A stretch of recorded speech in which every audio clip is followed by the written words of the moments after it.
Hi there. Want to take some time and drop another little review.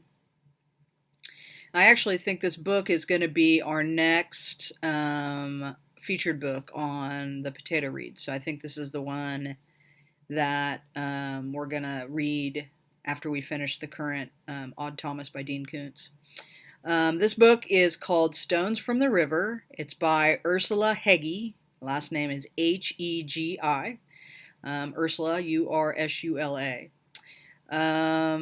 It's not a new book. It's been out a while. It was gifted to me by a friend of mine who is German born and a new U.S. citizen. Yay, Leonie. Um, it was her favorite book, and so she wanted to share that with me, and I'm so excited that she did. It's a fairly long book, but it's worth the read.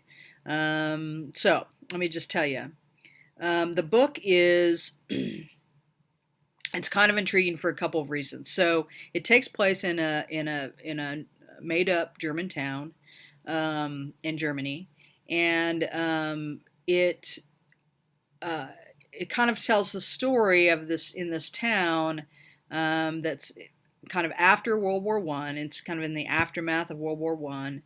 And the hardships that German citizens faced after World War One, and kind of the rise, kind of what happened, and then the rise of Hitler, and then on into World War II, and kind of what was happening in this town throughout that time. And what's kind of interesting about it, or what's, I mean, that's kind of interesting enough, but what's kind of also intriguing about it is it's told from the perspective of Trudy Montag, who's um, what's known in German as a Zorg, but that's a dwarf. She's a dwarf. This is not a fantasy book, so I mean an actual someone with dwarfism, um, which is kind of interesting enough in that time and how um, folks with dwarfism were viewed in that time compared to now, and so on. So, um, so it's kind of told from somebody, from the perspective of somebody who is kind of deemed to be an other, if you will, and because it tells this story of kind of Hitler's rise and what happened in World War II, where not only Jewish people but gypsies and homosexuals and prostitutes and Jehovah's Witnesses and all of these others were deemed by the Third Reich as an other. I think that kind of adds an interesting dynamic to the story. So it's kind of a long. Like I said, it's a long book, but it's worth every minute. And I don't really know what more I can tell you about it other than that. Trudy works in the library. It's a pay library in this town with her father, and it talks a little bit about her background with her mother and how she grew up and so forth.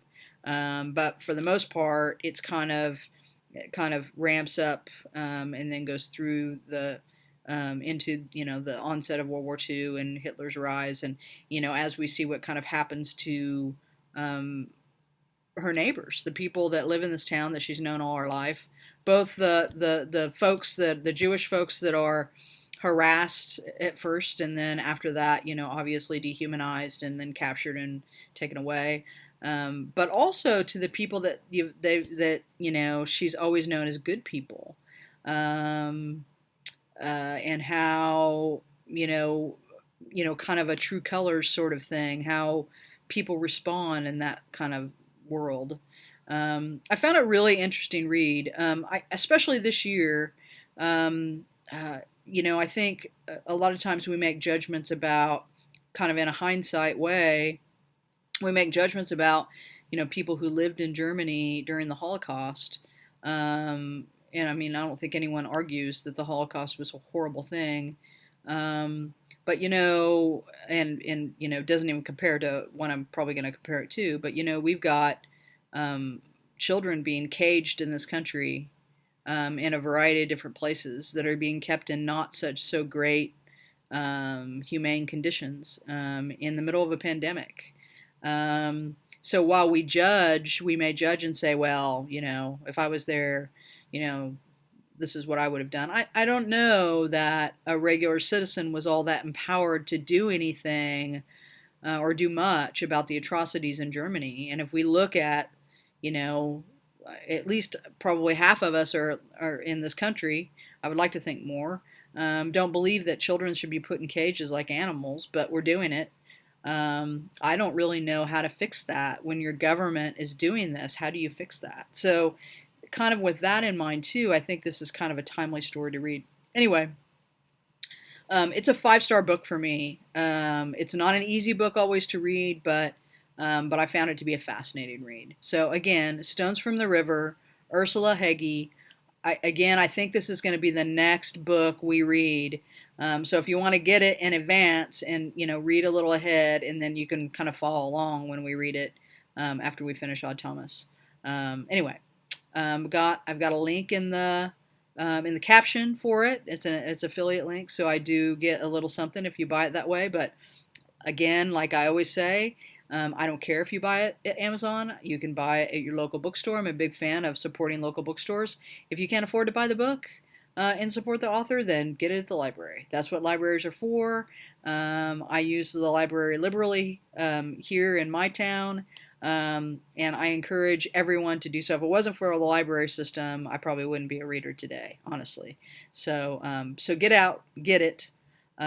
Stones from the River by Ursula Hegi. Get after it. See you next time.